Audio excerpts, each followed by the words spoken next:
Hello everybody, my name is Sam and welcome back to Englishsponge. Today we are joined by a very special guest. We are joined by Suqing from LazyChinese. How are you doing today? Very good, Sam. Thank you for having me. Hello, everyone. Yeah, thank you so much for joining us. As some of you watching may know, I am currently learning Chinese entirely through the comprehensible input method. So I am exceptionally excited to have one of the biggest Chinese creators here on my channel today. Really exciting. As always, if you guys do enjoy clear, comprehensible input, don't forget to check out the Englishsponge website, where we have over 600 comprehensible input videos ready for you right now. So, Suqing, are you ready to get into the interview? Yes, I am.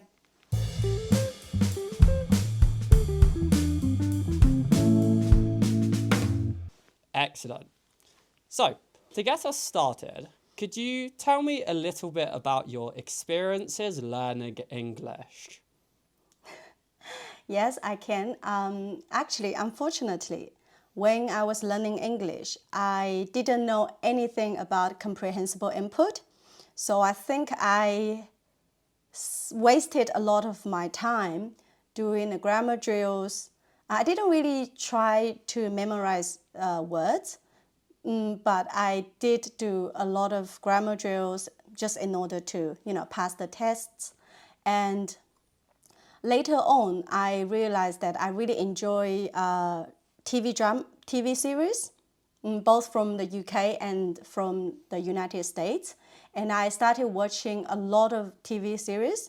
And I would say that's kind of comprehensible input, not exactly, because back then I felt that I knew enough vocab to understand.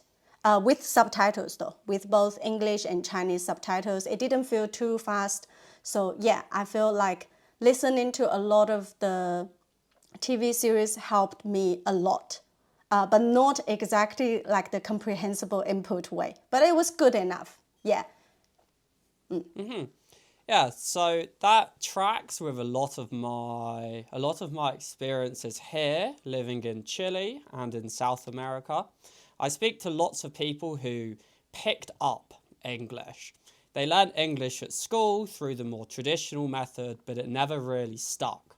And the thing they always bring up is watching American movies and American TV shows. So what was learning English like in China? You said you studied through more traditional methods, correct? Yes, unfortunately, yes. In China, because of the huge population, I felt the teacher couldn't really, talk to all the students. And I remember that my teachers couldn't really speak English very well. You don't really get chance to listen to them speaking English. I just remembered, there were like 60 students, one English teacher, and I think the main focus was to understand the language, the logics, to pass the exams. Not too much about speaking. And I also remember even when we had listening practice, we were asked to listen to materials that were definitely way too hard for our levels. And they made it deliberately like a lot more challenging when it could, it didn't have to be like that. It's like listening materials that people were talking in very noisy environment. I didn't understand what was the point. Yeah. Yeah, that reminds me a lot of my experiences learning French at secondary school in England. I studied French in school for around 5 years in total. So I probably had around 200 to 300 classroom hours. Yet to this day, I can hardly speak a single word. There were lots of focus on grammar exercises, lots of focus on vocabulary lists, especially. And like you said, it was studying to pass an exam. There was no interest in teaching the language naturally or trying to really, teach a person how to survive in a situation in French. To this day, I can tell you that I enjoy going to the cinema. I can't ask where the nearest police station is. So we need to think a little bit more about functional language. Yeah, agree. So, You know, sorry. Go on. recently, one of my students, he had lots of colleagues who are using Duolingo to learn languages, different languages, right? And they've been on this app for like 6 months. And my student likes, he likes to quiz them how to say, my mom has a cat. So it's something really easy. And I think people who learned language through comprehensible input, if you've been using the method for like a few months, I'm sure you can say that. Something so simple. No one who used Duolingo in his company could say that sentence. And I thought, wow, what's the point of Duolingo? I don't understand. Yeah. Yeah. When I started learning Chinese, I was very frustrated at the start because it was so different to my experiences learning Spanish through comprehensible input. So I did find myself gravitating back towards Duolingo before simply leaving it again, realizing that my time was not being well spent and it was actually creating problems that I would have to fix later on in the journey. So I wanted to ask, how did moving to Australia change your language? You know what? I actually think when I came to Australia in the end of 2017, my English was good enough to survive here. I never really had any issues in terms of the communication. It was really hard to talk to people through phones. So I think luckily, when I was here, my English was good enough for me to live here. And that's why I really enjoy my life here. I don't really remember, like the drastic improvements of my language. Not really. I'm sure somebody has told you before, but you do have a slight Australian accent. Now, certain words you pronounce do have a bit of a Australian twinge, an Australian twang, let's say, which I find to be really, really nice to hear. Something that gets brought up a lot by English learners is the differences between different types of English. Australian English is definitely not a dialect that is focused on quite so much. When you learn English, did you focus on a specific accent? And did you find a lot of the Australian pronunciation and slang challenging at first? That's a very good question. And I think it also reflects my content as well. I really think the accent doesn't matter, and it really just depends on what you are exposed to. Like if you are listening to a lot of British content, then you will naturally sound a little bit more British. So when I was watching TV series, I remembered mostly it was American ones because there were a lot, and also I felt it was easier for me. But I also enjoy British TV series. Never ever watched an Australian one. Didn't really come to my mind. But see, here's the thing. Even though I never watched Australian TV series, when I came here with my random British, American input, I had no problem understanding Australian accent. And I'm not talking about the very, very heavy Australian accent. I'm saying if you come to big cities like Sydney and Melbourne or Brisbane, you're going to hear young people talking in standard English. So you won't really have an issue. And I feel annoyed when people stress too much on the accent because I feel it's not really important. and I noticed some of the videos, they might bring the most difficult, unusual ones to make people think, oh, there's two languages, two accents, they're very different. And I'm like, no, I don't really hear that way of saying in my day-to-day life. So it's not important. That shouldn't be the focus. Yeah, I do definitely agree with you. In English, there is not as much variation between different types of English than there is in other languages. In Spanish, for example, there are huge differences in the grammar from country to country, something that I have definitely found whilst living in South America. Whereas in English, the differences don't seem to be quite as large. They're more based on accent and vocabulary more than anything. Okay, before we move on to discussing Chinese comprehensible input, I have one more question about your experiences learning English. Okay. Was there anything that you found particularly challenging learning English as a Chinese speaker? Okay, I think the pronunciation is not that easy for me, even now.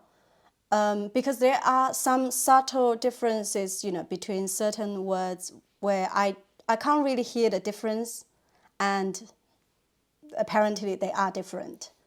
That's one of the things. The other thing that really annoys me is that, English is so complicated. And for a native Chinese speaker, I feel Chinese is a lot more logical, unfortunately. The way we created words, like how we say train is a fire car.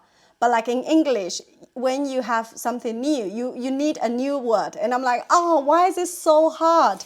I just need to keep expanding my vocabulary. And it's not like Chinese where it's kind of like playing Legos. Like if you know enough of the basic words, you just put two of them together and boom, it's a new word. And I love it. Yeah, so that's one of the things that I thought, oh my God, English, I can never learn it to a level where it's like actually good, because I just feel it's impossible. It's endless. Yeah. Yeah, the vocabulary is exceptionally big in English. It's a result of being from several different language families. It means we do have a large vocabulary, and it is perhaps one of the more challenging elements. I did chuckle a little bit when you said there are subtle differences between English words that you don't hear. When Chinese, of course, is a tonal language, which means for a learner trying to learn Chinese from an English background, some of these words sound exactly the same to me, yet have completely different meanings. Yeah. We just torture each other. It's fair. Yeah, of course. Yeah. Okay. So, moving on, I would like to discuss a little bit Chinese comprehensible input. Could you please tell me a little bit about starting your own CI platform specifically for teaching Chinese? Yeah. I think it was about 5 years ago. I think that was after me quitting YouTube for a while, and I quitting teaching for a while. I came back realizing, I could teach Chinese this way, which is so personal because I can talk about myself and my students. And it's so easy to build connections between my students and I. And I thought, this way is so much more interesting than the textbooks. And I thought, even though back then I remember I didn't really have many followers, I felt even just like 3 or 5 people commenting saying, your videos are really helpful. I feel, I've achieved something big.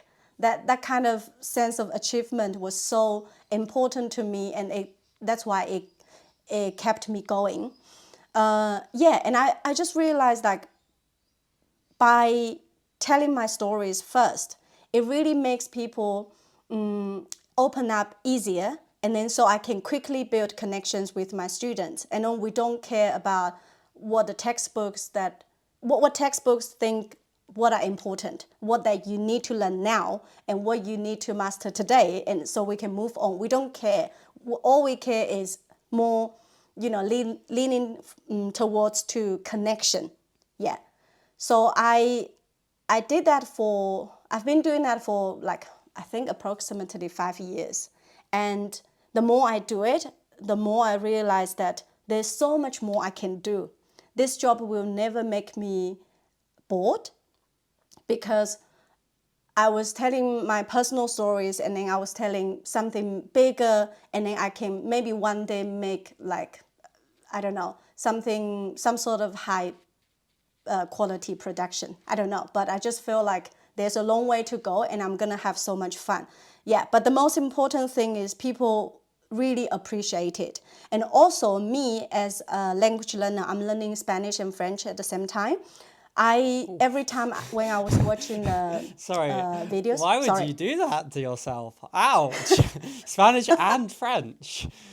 Yeah, I always wanted to learn Spanish, so I've been doing that for a few years. And learning French, it was because I wanted to feel how it feels to learn it through purely comprehensible input. So I never cared anything about conjugations or grammars. I just listened to videos. And I wanted to see my students' perspective, to see if anything I'm missing. And every time when my students are having some sort of, challenges, I'm like, I've been there, no problem, we've all been there, it's not a big issue. You get through that. It's gonna be fine. But if I didn't have that perspective, then I won't be able to say it confidently that, it's not a big issue. Yeah, but now I've been through that myself, so I feel like it's so helpful in terms of helping my students to understand all the challenges when you learn Chinese or any other languages. Mm-hmm. Absolutely. And I think as creators, it is really important to put ourselves in the shoes of people starting out. I think in comprehensible input, there is often a big misrepresentation of what it means to be a beginner.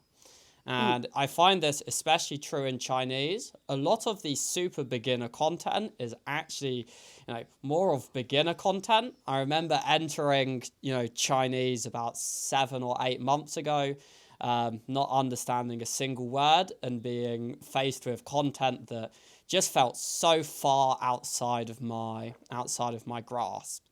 But it did also allow me to think about my own super beginner content and consider, well, if I were a Chinese person trying to learn English, would I understand this? Yeah, I definitely took some inspiration from you and other Chinese creators such as Blah Blah Chinese. And it really helped improve the comprehensible nature of my super beginner videos.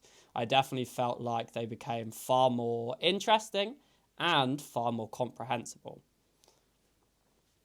So, yeah, I would like to ask you a little bit about your opinion on translation. Because I noticed in some of your earlier beginner videos and super beginner videos, you included translations at the start. Whereas now, you seem to have moved away from it. Yeah. So, is there a place for translation in comprehensible input? That's a very good question. I've been exploring that topic for a while now. So the reason why I put subtitles on the screen was because I couldn't be bothered to type every single word. Because back then, we didn't have AI, we didn't have auto-generating feature, in the editing app. And that's why. And then, why did I take it away? Because then I could auto-generate the subtitles, and I couldn't be bothered to type the specific ones on the screen. So it's all because I'm a lazy person. That's why my channel is called LazyChinese. And in terms of translation, I've been thinking about it for a long time. So obviously, at the very beginning, I didn't mind translating, right? I remember when I was taking notes for my students, I would give them English, pinyin, and translation. And then I stopped doing that because I was thinking, if I could give my students translation straight away, I will take away the chance for them to think more, they need to think harder to understand it. And also, I feel like by giving them the translations, actually, I'm doing an easier job. I don't need to explain to my students. I don't need to try my best to tell them what those words means in Chinese, right? So I figured that I don't want my students to rely on English. I don't think you need to go through English, Chinese, or Chinese, English. You don't need that. That's why I decided, okay, I'm going to give them Chinese. Either they can understand it through the Chinese characters, or they can understand it by more explanations in Chinese. And when I was listening to Spanish and French content, sometimes it's very hard to translate word by word. And I forced myself to not translate. I want to feel the language. I want to see if I understand it in a context. I might not be able to say it in Chinese, but I feel, I think what it means in that particular scenario. And that's why, it's been a long way, and I regretted putting translations on the screen, but that's the past. It's okay. Yeah. Mm-hmm. Yeah, it's something I do speak about frequently with my students, especially students who speak a similar language. Italian, French, Spanish students especially. People tend to have a feeling that they need to know something now. They want the instant gratification of, I keep seeing this word, but I don't know what it means yet. And my explanation always is, if you want to speak and understand a language fluently, you cannot rely on a translation because you're adding an extra step to your thought process. Yeah. Instead of going from word to meaning, you have to go from word, translation, meaning. And by the time you sort of walked yourself through that process, the conversation has already moved on, unfortunately. Yep. It slows you down. Exactly. And I think for more distant languages, such as learning Chinese from English or vice versa, it becomes exceptionally challenging because many of the expressions are not really translatable. I don't think many of the expressions can be translated perfectly. Yeah. Okay. What do you think are the main challenges of teaching Chinese through comprehensible input compared to teaching English?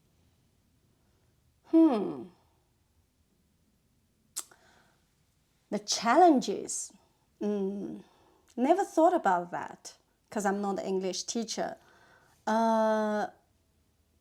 Maybe I would say if you're teaching English, there are so many good TV shows that your students could watch, and you don't need to convince them to watch them because they want to watch them. Even if they're not learning English, they can watch them. Whereas for Chinese, I think it's so hard to find, content that I would want to watch. I don't really watch Chinese stuff anymore. I don't have time. Yeah, I think maybe at some point it will be very, very hard for my students to find good content for them to keep learning. The other thing is probably, I just think in general, Chinese culture is so different from other cultures. And I felt it's not easy for my students to get a new brain just to think in English. It takes a lot of efforts. Yeah, so it's a long way. But I never really thought about that question. I probably could come up with something better. But for now, I would say, just these two, I have had a little think about it myself, and I agree with all of the points that you have already made. Some extra things I think I'll add is it is very rare in 2026 for somebody to be a complete beginner in English. Yes. For somebody to come into studying or learning English without having at least a few basic words and phrases. Whereas people entering Chinese, like myself, are often entering with absolutely nothing, with absolutely no knowledge of Chinese vocabulary. Maybe it's just because I'm very much still a beginner in Chinese, but I feel like it's very difficult to know when one word ends in Chinese and the next word begins. Like you said, Chinese is sort of built like Lego. It's sort of building blocks. And I find it very difficult at this stage to know when a word has ended and the next word has begun. Maybe it's just because I don't have that same perspective for English as a native speaker, but that is something I find particularly challenging at around 130 hours of input. Oh, wow. Never thought about that. I guess I wouldn't have that perspective. I forgot, I'm the native speaker, so I don't really know how it feels to learn Chinese. Yeah, but you know what? There will be newborn babies. They will know zero English. No problem. Yeah. So, I'm sure you have noticed, but over the past 6 months, there has been an absolute explosion in the comprehensible input Chinese scene. And there has been a massive increase in the number of content creators creating comprehensible input in Chinese. I wanted to ask, why do you think that is? Why has Chinese seen growth quicker than some of the other popular languages? More people, always more competitive for us Chinese people to survive. I just think really it's just a lot more people, a lot more Chinese teachers out there. And I don't know. Not as many English CI channels? There are. There are definitely lots popping up at the moment. But in Chinese, until recently, there really only was you, Blah Blah Chinese, and a couple of others. And almost overnight, several channels popped up. I call them show and tell YouTubers, where they speak at almost near native pace, but the majority of their content is just walking around their everyday lives, pointing at things saying, this is. For example, these are glasses. This is deodorant. This is my cat. But some of them have they came up almost overnight, and they seem to be putting really, really crazy views. And there is definitely a very large market for Chinese at the moment. That's interesting. I like that.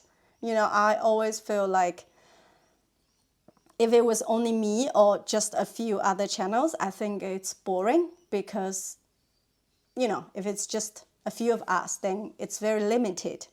But now, more people are joining this pool, and I feel like now let's see who can make better content. Personally, I'm not a huge fan of a teacher just pointing at a glass saying, oh, this is a glass. I think for me, it could be comprehensible, but it's really not enough for keeping my attention. So I don't think it's compelling. I mean, some people might say my content is not compelling, which, could be true, but I do try my best. I do think, okay, this is not good enough, so I'm going to make it slightly more interesting. Whereas if I just point my glass saying, oh, this is a glass, I think I'm not trying hard enough. And I feel that I hope people who are joining this pool, they can see why this is not enough. Especially if I'm a learner, I would never click a video like that. Yeah. As a learner, I do think it is a good thing that more people are sort of entering the sphere at the moment. Realistically, to learn a language fully through comprehensible input, you're going to need to consume over 3,000 hours of content. If it is a distant language, such as learning English as a Chinese speaker or Chinese as an English speaker. And as of yet, there are no real platforms that have anywhere near enough content on their own. I think we're all very familiar with Dreaming Spanish, and we can understand just how incredible that resource is for people learning Spanish. But if you want to learn through this method, at the moment, you inevitably need to pull from several different areas. Yeah, that's true. Okay, and my final question for you today is, do you have any advice for upper intermediate learners of English? That's a very good question.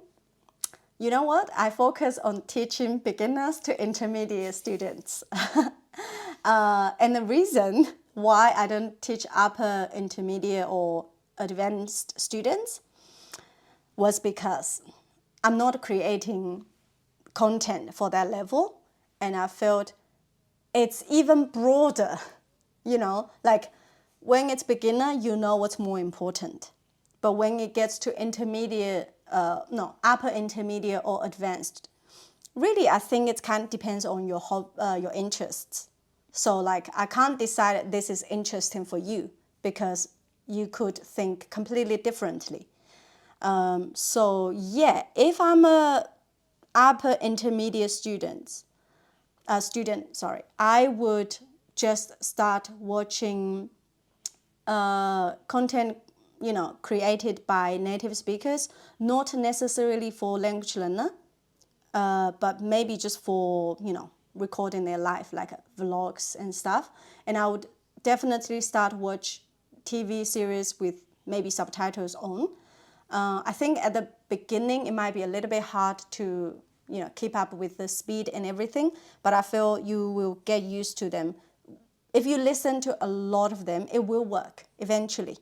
And I just think from comprehensible input content to native content, it's going to be hard. But you can always find the ones that are relatively easier for you, like the accent might be clearer for you. The content, you might find them really interesting. Like if you like cooking, then if you watch cooking videos, you might not be thinking too much, oh, this is so hard, because you're actually applying the language, basically. Yeah, so it's really just the content, like how to find the appropriate content for yourself. And I think, you need to spend more time because it's not necessarily a CI world anymore. That's what I think. Yeah, I think that's really good advice. My 2 cents here, my private students are majority B2 and C1. So my two cents here are for content that has visual clues, things that you're watching. Maybe you're correct. This is the time to start focusing more on native content and less so on comprehensible input. Yeah. But if you're taking away the visual clues, listening to podcasts, that is when comprehensible input is still your best friend. Yes. You can definitely do other tasks whilst doing it, driving a car, riding your bike. But as soon as the visual clues are taken away, I do think slightly slower, more clearly pronounced content is still useful. So, yeah. Agree. Very much agreed. Yeah. Excellent. So, thank you all so much for watching today's video. I really, really hope you enjoyed it. I had so much fun recording it. I was very excited about this. I'm going to be honest to you guys. It's always nice to meet somebody that you look up to. So thank you so much for coming onto the channel. Would you like to tell the lovely people watching where they can find you if they would like to learn Chinese? Remember, a lot of the things I do or do not do is because I'm a lazy. So remember, LazyChinese, that's my website or YouTube channel, all of them. Yeah. Yeah. Of course, we will leave all of the links to Lazy Chinese down Thank in you. the description below. Yeah, please comment down below if you guys have any input, if you guys agree or disagree with anything that has been said today. I am going to read through all of the comments and I'm very excited to hear what you guys thought. Suqing, anything to add? Nothing much, but just be aware I'm not a native English speaker, so I might have made mistakes here. Yeah, so pay attention to what Sam is saying, not to mine, okay? I'm Your a bit English was worried it excellent. might not be, Don't worry. Don't worry, your English was excellent. Yeah, thank you guys Okay. so much for watching, and I will see you in the next video. Bye. Bye.